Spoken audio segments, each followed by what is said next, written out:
Assalamualaikum warahmatullahi wabarakatuh. Halo anak-anak, apa kabarnya hari ini? Semoga hari ini semua dalam keadaan sehat. Alhamdulillah, hari ini kita berjumpa kembali dalam pembelajaran tematik kelas 6. Nah, pada pertemuan kali ini kita sudah memasuki tema 3 ya. Nah, pada tema 3 ini kita akan membahas materi yang berhubungan dengan listrik. Sebelum kita belajar, kita murajaah terlebih dahulu. Kita murajaah surah Al-Mulk ayat 1 sampai 5. Silakan diikuti ya. A'udzu billahi minasy syaithanir rajim. Bismillahirrahmanirrahim. Tabarakalladzi biyadihil mulku wa huwa ala kulli syai'in qadir.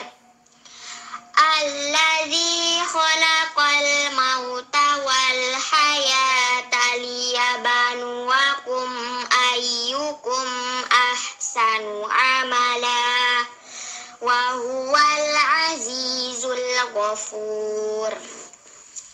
Alladzi khalaqa sab'a samawatin tibaqa ma tara fi khalqir rahmani min tafawut farji'il basara hal tara min futur summa rji'il basara karrataini yanqalib ilaikal basaru khasi'an wa huwa hasir.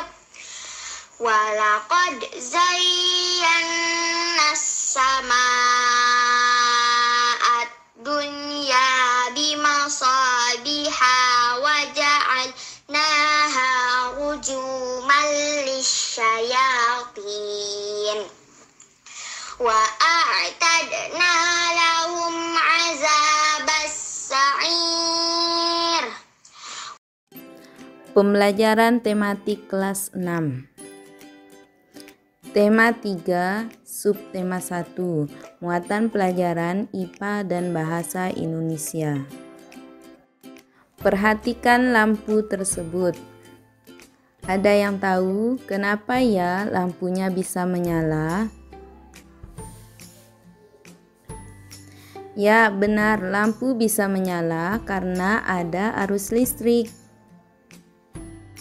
Mari kita baca teks di samping.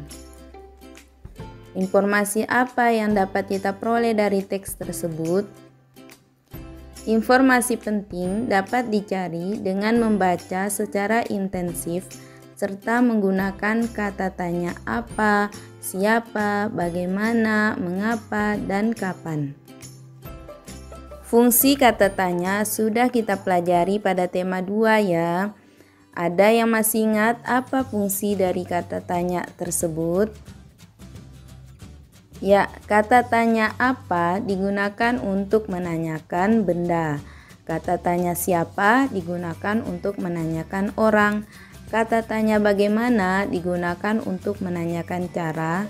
Kata tanya mengapa digunakan untuk menanyakan alasan. Dan kata tanya kapan digunakan untuk menanyakan waktu. Salah satu informasi yang bisa kita temukan dari teks bacaan di samping, misalnya, apa julukan Michael Faraday? Michael Faraday dijuluki Bapak Listrik. Mengapa penemuan motor listrik oleh Faraday diakui menjadi gerbang menuju era modern pelistrikan? Karena penemuan Faraday merupakan cikal bakal atas seluruh motor listrik yang dipakai pada zaman sekarang. Nah, penemuan Michael Faraday terus dikembangkan oleh para ahli sesudahnya.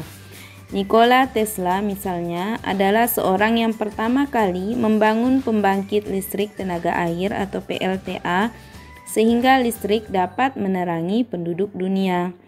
Kira-kira bagaimana ya prosesnya sehingga listrik dapat sampai ke rumah penduduk? Perhatikan gambar berikut. Distribusi atau penyaluran listrik dimulai dari pembangkit listrik, kemudian ke transformator penaik tegangan, kemudian gardu induk, kemudian ke gardu distribusi, dan baru sampai di rumah kita. Tahap 1 di pembangkit listrik. Di pusat pembangkit listrik terjadi proses perubahan energi menjadi energi listrik. Turbin dan generator merupakan komponen utama dalam beberapa jenis pembangkit listrik. Contohnya di PLTA atau pembangkit listrik tenaga air. Energi kinetik yang dihasilkan oleh aliran air diubah menjadi energi listrik oleh generator. Tahap 2 di transformator penaik tegangan. Di sini energi listrik dinaikkan tegangannya hingga 500 kV oleh generator. Hal ini diperlukan agar arus listrik yang mengalir di saluran tidak terlalu tinggi. Dengan demikian perpindahan arus listrik berlangsung secara efektif dan efisien. Tahap ketiga di gardu induk. Melalui sutet atau saluran udara tegangan ekstra tinggi, listrik dialirkan ke gardu induk. Di sini tegangan listrik diturunkan menjadi tegangan menengah 2 kV oleh transformator penurun tegangan. Tahap 4 di gardu distribusi. Di sini energi listrik kembali diturunkan lagi tegangannya menjadi tegangan rendah 220 volt. Tegangan listrik sebesar ini sudah sesuai dengan kebutuhan di rumah. Setelah itu, energi listrik dialirkan ke rumah-rumah dan industri melalui jaringan distribusi. Tahap kelima di rumah kita.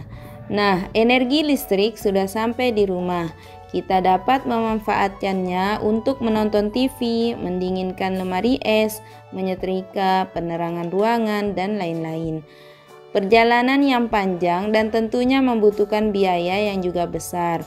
Itulah mengapa kita harus bijak dan hemat dalam pemakaian listrik. Arus listrik yang sudah sampai di rumah kita saat digunakan akan dibuat rangkaian listrik. Rangkaian listrik terdiri atas komponen yaitu sumber energi listrik dan alat-alat listrik. Komponen listrik secara sederhana bisa terdiri atas baterai, kabel, saklar, dan lampu. Baterai berfungsi menghasilkan listrik. Arus listrik mengalir dari kutub negatif ke kutub positif baterai. Kabel listrik berfungsi sebagai konduktor yang mengalirkan arus listrik. Saklar berfungsi sebagai alat yang dapat menyambung dan memutus arus listrik dalam rangkaian listrik. Dan lampu berfungsi sebagai pengubah energi listrik menjadi energi cahaya. Rangkaian listrik dibedakan menjadi rangkaian terbuka dan rangkaian tertutup. Pada rangkaian terbuka, salah satu komponen rangkaian tidak terhubung. Pada rangkaian tertutup, semua komponen terhubung. Rangkaian tertutup dibedakan menjadi dua, yaitu rangkaian seri dan rangkaian paralel.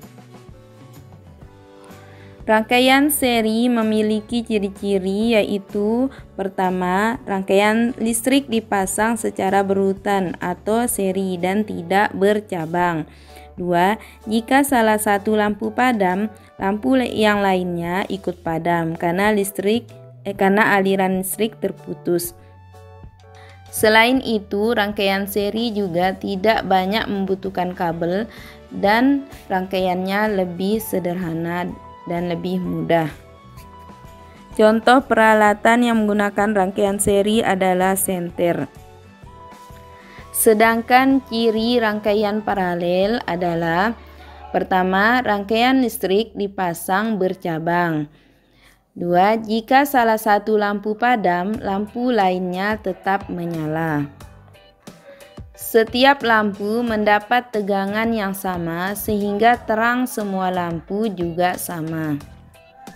Rangkaian paralel digunakan pada rangkaian listrik di rumah-rumah. Ketika salah satu lampu di ruangan rumah padam, lampu-lampu yang lain tidak akan ikut padam. Rangkaian paralel juga dimanfaatkan pada lampu lalu lintas. Perhatikan rangkaian berikut. Kira-kira manakah yang rangkaian seri dan manakah yang rangkaian paralel? Benar, yang sebelah kiri rangkaian paralel, sedangkan sebelah kanan rangkaian seri. Ingat, rangkaian paralel disusun secara bercabang, sedangkan rangkaian seri disusun berurutan tanpa ada percabangan.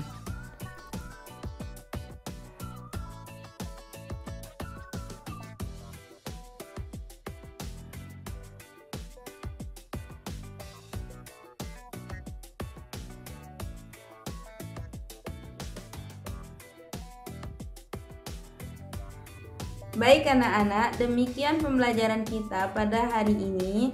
Semoga dapat dipahami dan bermanfaat. Kita akhiri dengan doa kafaratul majlis. Subhanaka Allahumma wa bihamdika asyhadu an la ilaha illa anta astaghfiruka wa atubu ilaika. Sampai jumpa pada pertemuan selanjutnya. Assalamualaikum warahmatullahi wabarakatuh.